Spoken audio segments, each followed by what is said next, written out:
sebagai seorang menteri, ya kalau Pok Nur merasakannya apa sih perbedaannya pada saat Bang Sandi menjadi wakil gubernur dan sekarang menjadi istri seorang menteri? Sebetulnya sih nggak ada bedanya, karena waktu dia jadi bisnismen dia juga sibuk banget kan, karena memang bedanya hanya karena kalau bisnismen ya dia sibuk dengan para pebisnis ya, tapi kalau menteri ya sibuknya beda lagi, apalagi pariwisata ya, kita keliling-keliling aja terus Indonesia, terus menyapa ke desa wisata, bagaimana untuk supaya mengembangkan desa-desa ini untuk bisa memancing untuk para wisatawan datang gak hanya ke Bali tapi bisa ke seluruh Indonesia gitu. Jadi mungkin bedanya tuh hanya di sistemnya aja kali ya, itu aja sih. Iya. Dan selain itu juga Pok Nur, kalau saat ini kan sebagai seorang menteri, Bang Sandi pernah atau mungkin pernah juga diinformasikan negatif. Nah ini bagaimana caranya Pok Nur maupun Bang Sandi menjelaskan kepada anak-anak?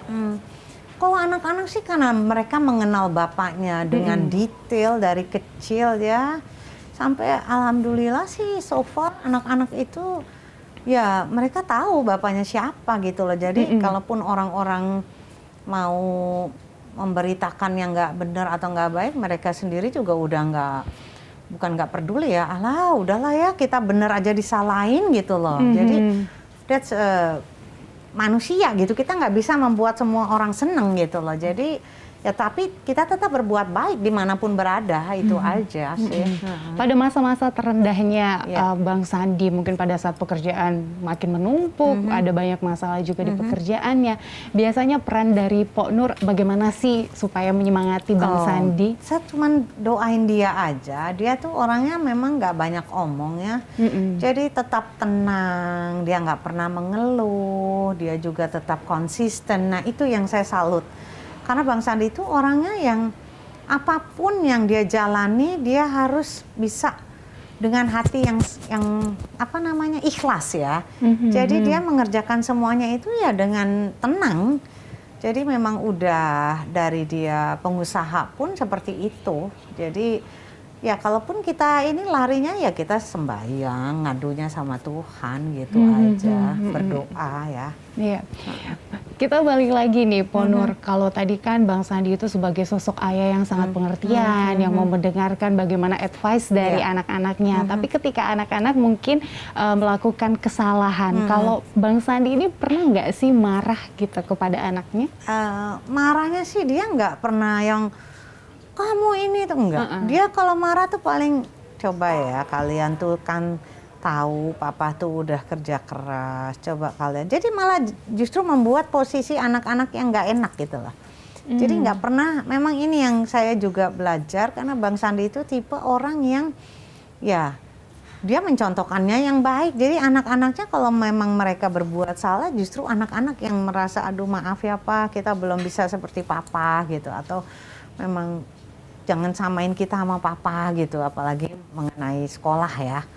Jadi saya juga kadang-kadang kayak anak saya yang nomor 1, dia udah berusaha gitu kan, kepengen bisa kayak bapaknya summa cum laude gitu kan, tapi ya yang dia udah to the max, jadi cuman cum laude, dia sendiri yang aduh Pak kenapa ya saya nggak bisa kayak papa. Tapi saya bilang nggak perlu, bapaknya juga bilang nggak usah, kalian juga yang penting kalian berbuat baik dan ini papa udah happy gitu loh. Jadi semua itu Bang Sandi terserah anak-anak gitu. Kita nggak pernah memaksakan kepada anak-anak untuk sesuatu yang sama dengan kita. Tapi justru kita selalu berikan mereka do your best. Tapi nanti bagaimana hasilnya itu bukan kalian punya ini lagi gitu. Yang penting kalian tetap berbuat baik kepada siapapun, itu aja. Po, ini anak-anak kan kebanyakan emang hampir semua ya sekolahnya di luar. Ini kenapa memutuskan untuk mengirim anak-anak ke luar negeri? Karena buat saya dengan dia di luar itu dia lebih mandiri. Ya, tapi memang terbukti ya. Jadi anak-anak saya itu saking mandirinya mereka tuh sampai nggak enak sendiri gitu kalau minta uang ke bapaknya tuh sampai nggak enak. Aduh Pak, ini kita baru misalnya apartemen ada yang rusak atau apa. Tadi saya pakai kartu buat bayar ini. Jadi memang beda sekali gitu loh. didikan di luar negeri sama deket sama kita lain memang. Jadi mereka lebih mandiri, lebih bisa mengatur keuangan dan mengatur kehidupan. Kadang-kadang mereka bilang, aduh Pak bisa nggak ya kita jadi kecil lagi katanya supaya nggak harus mikirin masa depan gitu. Karena ternyata jadi orang dewasa tuh lebih banyak tanggung jawabnya gitu. Iya, jadi mereka sekarang udah lebih dewasa gitu aja. Untuk Pok Nur dan Bang Sandi, apa sih yang terpenting pendidikan yang harus diberikan kepada anak? Ya, buat saya lebih baik EQ ya. EQ itu artinya akhlak. Karena banyak sekali anak pinter tapi tidak berakhlak. Ya ini yang jadinya rusak ya. Buat saya kalau anak berakhlak otomatis dia pinter. Tapi anak pinter belum tentu dia berakhlak. Akhirnya dia melakukan hal-hal yang tidak benar gitu. Jadi buat saya untuk membenahi anak itu akhlaknya dulu. Ya, perilakunya dulu, tanggung jawab. Jadi dari situ baru kita bisa menilai. Karena kalau anak pintar belum tentu dia berakhlak, itu yang berbahaya. Jadi EQ-nya dulu baru IQ. Baik, akhlak yang terpenting dibandingkan nilai sebenarnya ya, Pok. Sekali, ya, Pok, terakhir untuk menutup segmen kita ini mungkin ada yang ingin disampaikan kepada wanita-wanita yang saat ini menonton program Cerita Wanita. Oke, untuk perempuan-perempuan wanita Indonesia tetap semangat, tetap berjuang karena kita harus bisa memberikan generasi Indonesia yang lebih baik ke depannya ya. Jadi mulai dari sekarang ibu-ibu semua harus bisa memberikan contoh yang terbaik untuk anak-anak kita. Baik, terima kasih Pok Nur sudah berbagi cerita dengan kita di Cerita Wanita. Dan ini sebagai simbol kita untuk kenang-kenangan. Pok Nur mungkin boleh silakan dibuka. Saya buka ya, saya intip ya. Aduh. Saya dapat hadiah. Saya harus kasih juga nih dari Nur Corner nih. Udah disiapkan belum ya? Nah, bentar ya.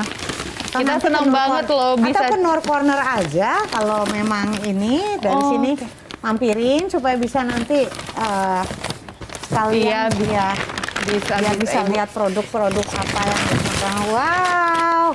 Ya pemirsa, tadi itulah perbincangan kita dengan Pok Nur Asia.